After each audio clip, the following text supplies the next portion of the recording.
그때 한덕수 총리가 윤석열 대통령한테 진짜로 계엄 관련해 가지고 말도 안 된다 이렇게 강하게 어필을 했었으면 어땠을까? 윤석열 대통령 성정상 그냥 무시하고 했을 수도 있겠지만 한덕수 총리가 또 그렇게까지 막 그러는 캐릭터는 아니시니까. 근데 어쨌든 그러한 일이 있어가지고 지금 이런 불행한 사건이 있지 않았나 그런 생각이 드는데 중요한 건 뭐냐면은 8월 29일에 기소가 됐었어요. 네. 그래서 그때부터 이제 재판이 쭉 진행이 되고 있었던 건데 그러니까 9월, 10월, 11월 한 석 달 정도 만에 이제 결심이 된 건데 제가 느낌이 싸하다고 생각하는 게 공소장 변경이 있었어요. 그렇죠. 그러니까 이전에는 내란 우두머리 방조로 기소가 됐던 건데 그런데 재판부에서 그 공소장 변경을 권고를 했대요. 어떻게 권고를 했느냐. 내란 중요 임무 종사죄도 추가하십시오라고 권고를 했다는 거예요.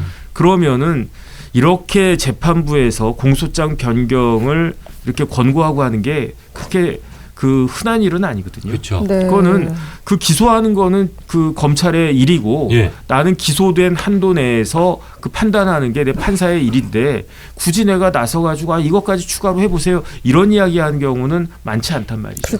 그렇죠. 그런데 지금 재판부가 내란 우두머리 방조뿐만 아니라 중요 임무 종사 방조라고 하는 건 소극적으로 참여했다는 이야기일 거고 그런데 중요 임무 종사라고 했다는 거는 적극적으로 한덕수 총리가 그때 어떤 역할을 했다는 그런 의미 아닌가?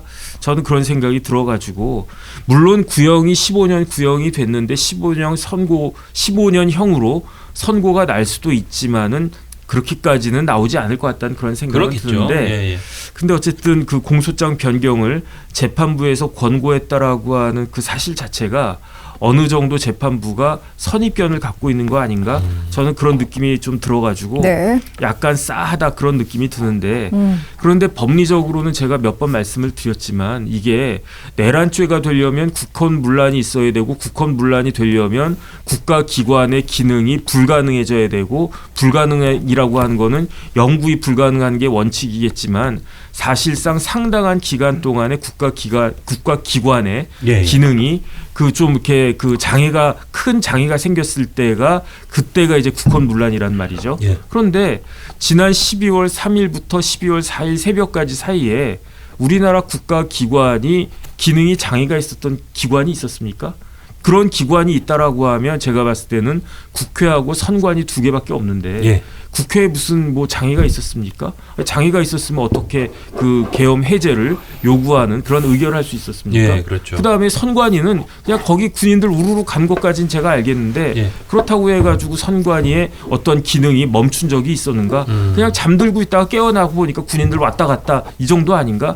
저는 개인적으로 그런 생각이 들어가지고 왜냐하면은 그 내란이라고 하는 것은 국헌문란이라고 하는 것은 상당한 시간이 있어야 된다라고 하는 게 지난번 12.12 관련해 가지고 5.18 관련된 대법원에 확립된 판례이기 때문에 이 판례에 비추었을 때 진짜 뭐 계엄이 내란이라고 할 수 있나 법리적으로는 저는 의심이 간다라는 말씀 다시 한번 드리고 싶고요.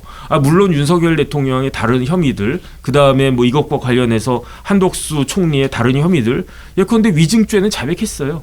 그 헌재 가가지고 내가 계엄 선포문을 인지 못했다 이렇게 이야기했는데 그거는 지금에 와가지고 그거 내가 거짓말한 거다 이야기한 거니까 위증죄로는 처벌받아야 됩니다. 한덕수 총리. 그다음에 윤석열 대통령도 뭐 직권남용죄 그다음 뭐 김건희 여사가 이것저것 뭐 빽받고 그런 거 그런 건 전 뇌물죄 된다고 생각하거든요. 그런 걸로는 형사처벌 받을 수 있다라고 보여지지만 이게 내란죄가 되나? 어쨌든 그 1월 달에 1월 21일이나 1월 28일 둘 중에 하루 날 잡아가지고 물론 또 이제 선고가 그 지연될 수도 있겠지만 근데 이게요. 사실은 이 검찰 특검이 해놓은 그 전체 얼개에서는 아직 뭐 또 추가 기소겠지만 소위 내란을 했다는 거에 주범이 윤석열 대통령이고 이 한덕수 총리 사실은 주범이 아니라 거기에 방조거나 아니면 뭐 주요 임무 종사 그 밑에 단이잖아요. 그러면 사실은 큰 재판이 먼저 선고가 나오고 그 다른 재판은 그 후에 나오는 게 원래는 저 법원에서 그런 관례가 그게 정상적이지 않습니까? 아니 뭐 관례를 떠나서 그게 상식이죠. 근데 한덕수 총리 선고가 잘못하면 먼저 나올 수도 있어. 잘못하면이 아니라 확실하게 먼저 나오는 거죠. 그러면 한덕수 총리 재판에서 자 이건 내란이 맞았어. 그리고 이 사람은 내란 임무 종사했어. 그러면 이렇다면 저 직위원 재판장은 재판부는 가만있어 보린 이거 지금 내라야 하는지 아닌지 굉장히 고민하고 있는데 저기서 먼저 내라냐고 질러버리면 이걸 어떻게 해야 되지? 약간 이렇게 좀 스텝이 꼬이는 상황이 생길 수도 있는 거 아니에요? 더군다나 이 영상이 마음에 드셨다면 압도적인 좋아요와 구독, 알림 설정 부탁드립니다. 뉴스트라 타노스!